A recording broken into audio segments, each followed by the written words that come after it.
reconhecendo os nossos pecados e o caminho para a transformação. Aí,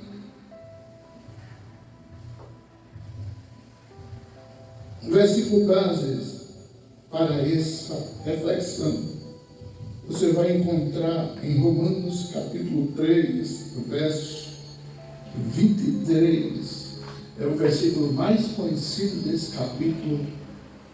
Romanos capítulo 3, verso 23. Por que chegamos nessa situação? Dizem que a maior pandemia foi a pandemia do Covid-19. Eu tenho certeza que a pior pandemia é a pandemia que causou o distanciamento da humanidade de Deus, a pandemia do pecado, que foi uma pandemia que até hoje a humanidade tem suas consequências. Romanos 3, 23 diz: pois todos pecaram e afastados e excluídos ficaram da glória de Deus. Pois todos pecaram e destituídos, afastados, distanciados, excluídos ficaram da glória de Deus. Eis aí a primeira característica de por que a humanidade pecou, a humanidade caiu. Porque a matriz, Emerson, quem foi a matriz da humanidade? Quem foi a matriz? Foi um casal, como é o nome dele? Adão e Eva. Quando Adão e Eva pecam, todos pecaram. Todos pecam. Porque todo mundo veio de Adão, e Adão pecou, e por causa que o nosso pai Adão pecou, a nossa mãe Eva pecou, a humanidade se contaminou. Mas pastor, eu nem conheci Eva pessoalmente, nem eu, mas ele era os nossos pais. Todos pecaram, mas o foco aqui não é a importância de que todos pecaram, porque isso você já sabe muito bem. A importância aqui é, primeiro passo, reconhecer que pecamos. Quando o homem reconhece que tem um problema, ele é mais fácil de ser curado, irmão. O ruim é quando o homem não reconhece, a mulher não reconhece que tem um problema. Por não reconhecer, fica difícil ir buscar a cura. Porque se eu não reconheço que eu estou enfermo, como é que eu vou passar no médico para que ele me consulte? Normalmente eu não passo, porque eu não reconheço que eu estou enfermo, eu não procuro um médico. Todavia, o primeiro passo para sair do lamaçal do pecado é reconhecer os nossos pecados. E eu conheço um pastor que disse que uma maneira bem prática e fácil de Deus nos perdoar é quando nós pedimos perdão de forma detalhada. Senhor, eu sei que eu não presto, eu sei que eu sou mentiroso, eu sei que eu sou egoísta, eu sei que eu sou presunçoso, eu sei que eu sou... Quando nós saímos detalhando as nossas fragilidades, Deus olha para o nosso coração e procura uma coisa chamada sincera ou sinceridade. E encontrando sinceridade nas nossas palavras, Ele dá força ao nosso coração para que as nossas ações sejam na contramão da situação pecaminosa que nós nos encontramos. É importante dizer que é uma característica do homem ser caído para o pecado, se voltar com mais facilidade para o pecado. Eu, quando falo sobre isso, eu digo sempre esse exemplo. Uma criança de 1 ano de idade, de 8 meses, 9 meses, 10 meses, 11 meses de idade, ela aprende mais fácil a dar uma tapa ou dar um abraço? A dar uma tapa. Por quê? Porque a raiz do ser humano, a raiz da criança é pecaminosa. Então é mais fácil aprender o que está errado do que aprender o que está certo. Talvez você não esteja entendendo muito bem, mas eu quero dizer, a Bíblia ensina uma coisa muito interessante. Existe um segundo caminho para o sucesso nesse retorno, nessa saída da vida pecaminosa para uma vida em Cristo. Qual o segredo para o sucesso? Confissão. Quando eu confesso o meu pecado, automaticamente Deus entende e o meu cérebro entende que eu quero mudar da situação atual para uma situação melhor. Ninguém que está numa situação ruim diz, eu quero logo ir para uma situação pior. Não. Todo mundo que está numa situação complicada, situação ruim, diz, queira Deus, logo eu saio daqui e vá para a situação melhor.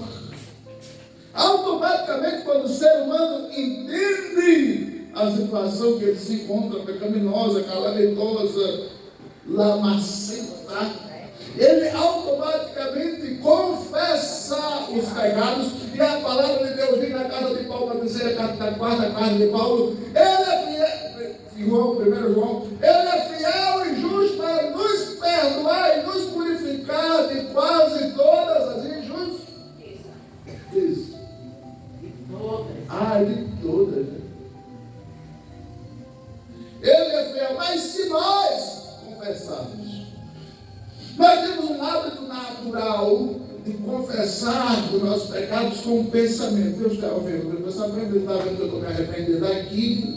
Mas entenda, Satanás tem que ouvir que eu estou arrependido dos meus pecados e que eu estou dando legalidade a Deus para agir na minha vida, me purificando com o seu sangue. Então, as minhas práticas e as minhas palavras vão fazer Satanás entender que quem vai agir na minha vida a partir de já não é mais ele, mas sim o Senhor Jesus Cristo. Então, é necessário que eu entenda que a confissão, ela é um ato para todo o cristão. Mas, pastor, eu acho que as pessoas que têm mais conhecimento da Bíblia do que eu, as pessoas que leem mais a Bíblia do que eu, não pecam não são tentadas não, tu que pensa. Quanto mais você conhece a Bíblia, quanto mais você busca estar na presença de Deus, mais o diabo vai investir, porque quanto mais você busca, mais você recebe. Porque quanto mais você lê, mais você conhece. Quanto mais você ouve, mais você entende. Quanto mais você entende, mais você ouve, mais você conhece, mais você fica alicerçado. Quanto mais você fica alicerçado, mais você quer ganhar vidas para Jesus, trazer o caminho do inferno para o caminho do céu. E quanto mais você quer trazer pessoas do caminho do inferno para o caminho do céu, mais o diabo tem prejuízo. E quanto mais o diabo tem prejuízo, mais ele vem contra você. Simples, prático e simples de entender demais. Meus irmãos, é fácil você entender isto. Mas, pastor, uma coisa é entender, outra coisa é praticar. Mas se você tentar com as suas forças, você não consegue colocar em prática. Mas se você abrir a boca e disser, Jesus, eu não quero mais essa vida, eu quero que o Senhor habite em mim, e a tua graça, no termo que a Bíblia diz, no termo mais antigo, superabunde em mim. O que é superabundar? É encher a ponto de transbordar. Quando você permite que a graça de Deus venha sobre a sua vida, Ele enche a ponto de transbordar, aí você não mais se domina. Quem domina você é Deus. Mas não estou entendendo, pastor, eu vou explicar. Quando você entra numa piscina, uma coisa é a água estar na cintura, outra coisa é a água estar no peitoral, ainda outra coisa é a água estar no queixo, e ainda outra coisa é a água superabundar você, ou seja, ela lhe cobrir. Aí se você não nadar, a água vai te dominar. Quando o Espírito superabunda você, você não vive mais nas suas práticas, no seu domínio, nos seus desejos e como você quer. Você vive como o Espírito de Deus deseja que você vive. Simples assim, mas o primeiro ato é a confissão. É o primeiro passo para a cura. Mas eu quero acelerar porque o tempo não espera. Reconhecer e confessar os nossos pecados é essencial para receber o perdão e a purificação. Interessante que está conjugado perdão e purificação. E eu acrescentaria aqui mais um tópico: justificação, perdão e purificação. É uma tríade de ações do Espírito que vai agir na sua vida quando a graça de superabunda. Aí não é mais uma ação que depende de você. Quando você está ultra cheio do Espírito Santo, essas ações automaticamente são ativadas do céu para a sua vida. E você, reconhecendo, confessando e deixando o Espírito lhe encher até tampa, você vai ser modificado. Pelo quê? Pela justificação, pelo perdão, pela purificação divina. Sendo, pois, justificados pela fé, temos paz com Deus por meio do nosso Senhor Jesus Cristo. Por que Paulo disse isso? Porque o homem perde a paz com Deus quando ele deixa de ser justificado pelo sangue do Cordeiro, enquanto ele não reconhece os seus pecados. Está difícil de entender? Claro que não. É fácil entender isso. Meus irmãos, entenda, um dos obstáculos mais severos que o homem enfrenta para este recomeço com Deus, para esse recomeço com Cristo, para que esse recomeço com o céu, se chama orgulho. Existem, Emerson, 22 tipos de orgulhos conhecidos. Existe o orgulho do vitimismo, existe o orgulho do otimismo, existe o orgulho do negativismo, existe o orgulho, meu Deus, tantos. Quando o orgulho, o que é o orgulho em forma definitiva? É quando eu acho que eu posso, eu consigo, eu sou melhor, eu tenho, eu. Por que esse estrago pecaminoso na terra e a matriz do homem pecou e, consequentemente, nós somos pecadores também? Porque Satanás disse no seu coração: subirei até o céu e farei um trono acima do trono de Deus e serei maior do que... Então, a situação do caos pecaminoso que nós temos hoje, o primeiro motivo foi orgulho no coração de Satanás. Então, se Satanás pecou por orgulho, é por isso que um dos maiores obstáculos para você e eu sairmos desta vida pecaminosa e encontrar uma vida purificada com Cristo é o orgulho. Eu não falo porque eu estou certo, eu tenho a minha razão, eu sei quem eu sou.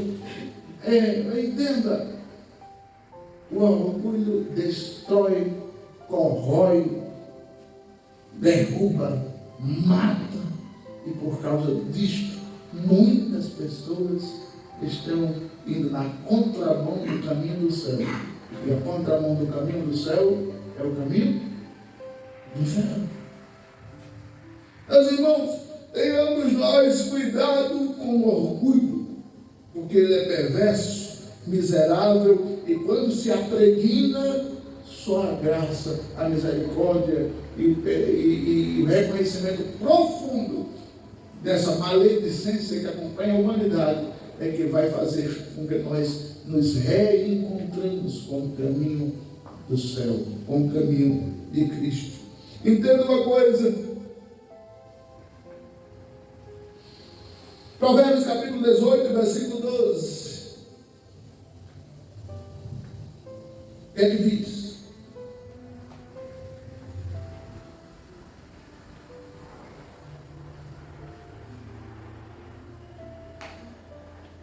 Provérbios capítulo 18, versículo 12. Pouco antes da sua queda, o coração do homem se enche de arrogância, a humildade, contudo, antecede a honra. O que foi que o sábio disse? Você conhece Emerson Elias, automaticamente quem vai cair logo. Porque o sábio disse que antes da sua queda, o coração do homem se envaidece. O que é se envaidecer? Muito simples. Vamos dar um exemplo simples e prático aqui. Nós começamos esse trabalho há 4 anos atrás. De repente, aqui neste assentamento, as pessoas começam a vir para a igreja. Daqui a pouco não tem mais 5 pessoas no culto, tem 15. Daqui a pouco não tem mais 15, tem 30. Daqui a pouco não tem mais 30, tem 70. Daqui a pouco não tem mais 70, tem 100. Daqui a pouco a gente não tem espaço aqui e diz, mas peraí, vamos construir um templo grande, gigante, para caber o povo, porque aqui está dando mais. Aí a gente constrói um templo maravilhoso, amplo, que caiba 500 pessoas. Aí daqui a pouco não tem mais 100, tem 400. Daqui a pouco não tem mais 400, tem 550, já não cabe mais. Aí eu olho assim e digo, rapaz, Deus está me usando, viu? Olha,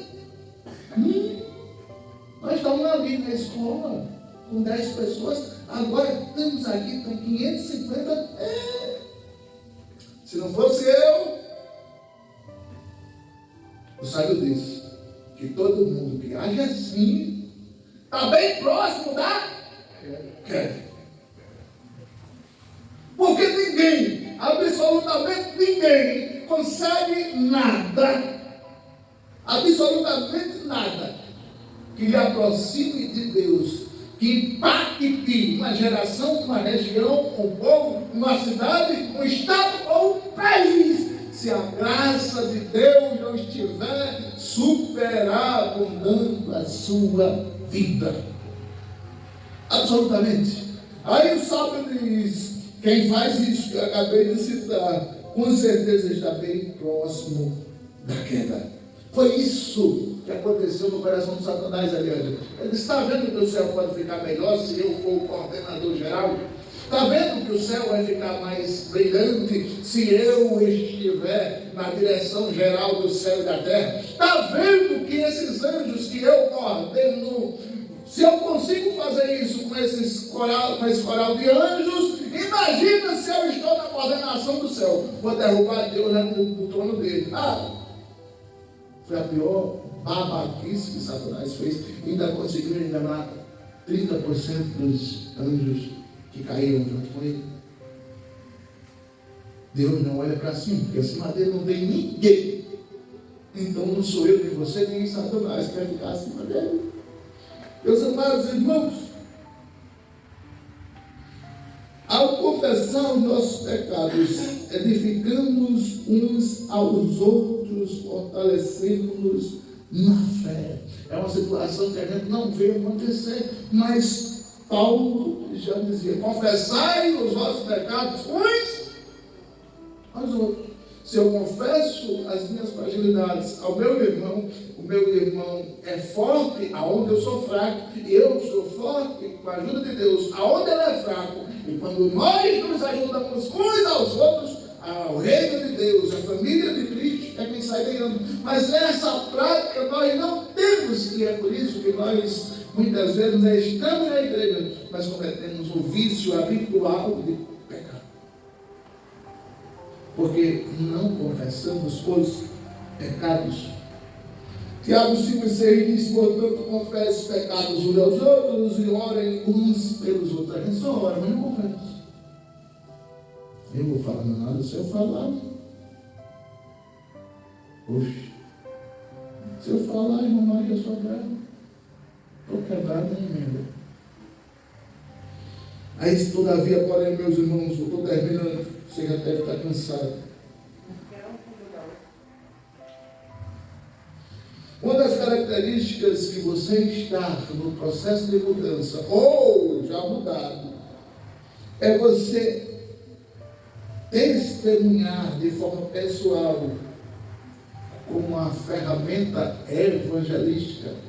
Aí isso já me vem à mente outro tema. Você é a maior ferramenta evangelística que este local tem. Uma transformação que acontece na sua vida, na minha vida. Eu mentia, não minto mais. Eu era viciado, não sou mais. Eu era alcoólatra, não sou mais. Eu era fumante, não sou mais. Eu era mentiroso, não sou mais. Eu era invejoso, não sou mais. Eu era hipócrita, não sou mais. Eu era caluniador, não sou mais. Quando as pessoas olham e dizem, não tinha como ninguém na face da terra mudar o Júnior. Se ele está mudado assim, está dessa forma, parece outra pessoa, no mesmo corpo, as pessoas dizem, só Deus pode fazer aquilo na vida dele, na vida dela. E quando as pessoas veem isso, elas confessam Jesus como Salvador, porque elas querem ser igual a você, porque você é igual a Deus. Mas pastor, mas é assim, eu te garanto que é. Reconhecer e confessar os pecados nunca foi nem será um sinal de fraqueza, mas será um sinal de coragem e humildade. Confessando os pecados, nós abrimos o coração e chamamos a atenção de Deus para as nossas vidas, fortalecendo-nos na caminhada espiritual e edificando-nos a nós e a comunidade que está ao nosso redor. Amados, vou encerrar agora, tem mais coisa aqui, mas eu vou encerrar. O salmista, no Salmo 51, e no versículo 10, diz o texto mais conhecido daquele salmo. Lembra, irmão? Cria em mim, ó Deus, um coração puro e renova em mim um espírito reto. Mas ele logo antes ele disse, não retire de mim o teu espírito, nem me lance fora da tua presença. O ser humano fora da presença de Deus, ele está extremamente, redondamente correndo risco do pecado, do diabo e o pecado o tragar. E depois que o tragar, quando eu falo tragar, é lhe consumir de uma forma que você não tenha mais força de se levantar, que você não tenha mais força de gritar por Deus, que você não tenha mais forças de reagir. Mas enquanto você tem, não deixe para a última hora. Eu conheço uma história de um homem que brincava com cobras. E este homem que brincava com cobras, ele toda vez que ia brincar com as cobras, ele ia com a roupa apropriada, com botas apropriadas, e ele ia totalmente apropriado para brincar com as cobras. As cobras picavam e não acontecia nada. Ele pegava a cobra com a mão, a cobra atacava a luva, ele tirava a mão e a cobra não conseguia atacar. Quando atacava a luva. Só que uma vez ele pegou tanta confiança nisso, nessa habilidade que ele tinha de brincar com as cobras, que ele foi brincar com as cobras de japonesa, de chapéu, sem luva, sem nada. Não, eu já estou tão acostumado que eu sei me sobressair da situação caso eu seja atacado. Só que ele brincou demais, vacilou demais, não estava com a bota, não estava com a luva, não estava com a bruxa de proteção, a calça de proteção. Na primeira tentativa que a cobra fez de atacá-lo, conseguiu matá-lo. Porque tem hora que a gente brinca tanto com o diabo, perde a proteção de Deus, e quando a gente vai ver, já foi atacado, está morrendo, não tem mais como socorrer. A Bíblia diz, prepara-te para encontrares com teu Deus. E a gente vai adiando, amanhã, mais tarde, o ano que vem. E isso vai complicando a vida da gente. Quanto mais a gente fica longe de Deus, mais a gente se afunda no pecado. Quanto mais o tempo passa, mais Deus vai ficando mais distante de nós. E quanto mais Deus vai ficando distante de nós, o diabo vai ficando mais perto. E quanto mais isso acontece, mais difícil é o retorno. Percebamos, vou encerrar. Esse texto de hoje, essa mensagem de hoje, é para que nós possamos entender o quão dependentes somos da presença de Deus. de nos afastar do pecado e de nos aproximar de Cristo. Vamos orar?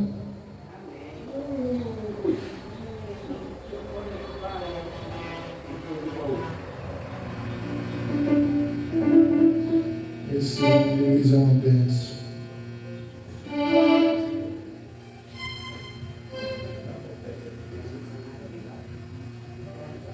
Eu vou cantar um hino que vocês não conhecem.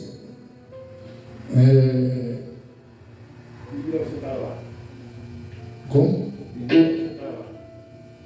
Não sei qual é esse, não. Esse aí é de 1800 e alguma coisa. É um hino do cantor cristão.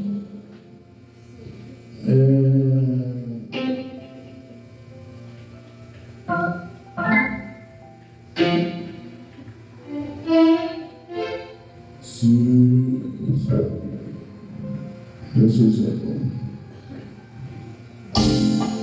Seguro estou, não tenho temor do mal, se guardado pela fé em meu Jesus. Não posso duvidar desse amor real, Ele sempre nos conduz. Não me deixará, mas me habitará, do pecado vil me vem livrar. A sua graça não me regulará, que Jesus é quem me pode sustentar. No poder de Cristo Mestre, minha vida salve está.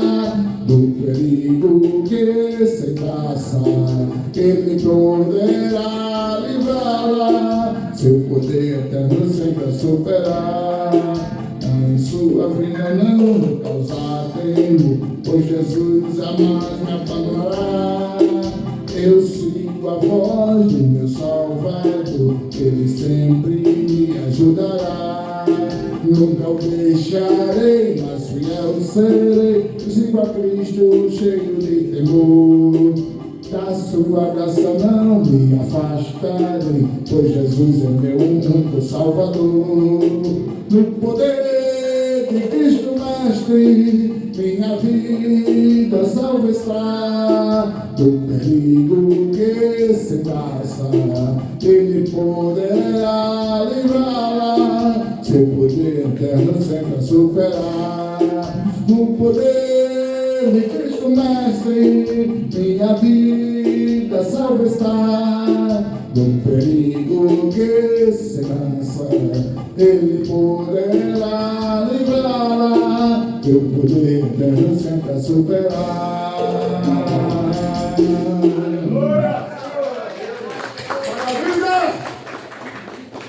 Minha esposa está procurando na harpa, não tem na harpa, é do cantor.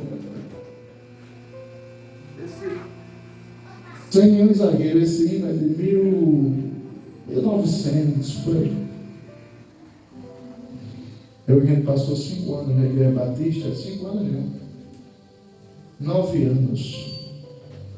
Aí, às vezes eu confundo um da harpa com o do cantor. Vamos orar, irmãos? Amém. Aí, já está indo. Deixa Amanhã tem? Amanhã aqui ou lá? Não é só dia, não? Não é o segundo domingo do mês? Amanhã. A gente vai fazer o terceiro, né? Viu, Elcio? Viu? Aliás, amanhã tem tudo. Pai, te louvamos e te agradecemos por esta tarde, Senhor. Obrigado por essa gente abençoada que o Senhor trouxe. Que a tua palavra trabalhe, faça o efeito que ela pode fazer, saia purificando, transformando, regenerando, Senhor, que haja arrependimento, modificação, para nós nos alegrarmos, Senhor, que essa modificação chegue a ser de dentro para fora, para a glória, louvor e adoração do teu nome. Que amanhã, Senhor, possamos estar aqui, louvando e adorando o teu nome, agradecendo o teu nome para todos sempre. Em nome de Jesus, amém. Que o amor de Deus, a graça do Senhor Jesus, a doce consolação do Espírito Santo continue com você, com a sua casa, com a sua família, não só hoje, mas para todos sempre. Só quem está feliz diz amém.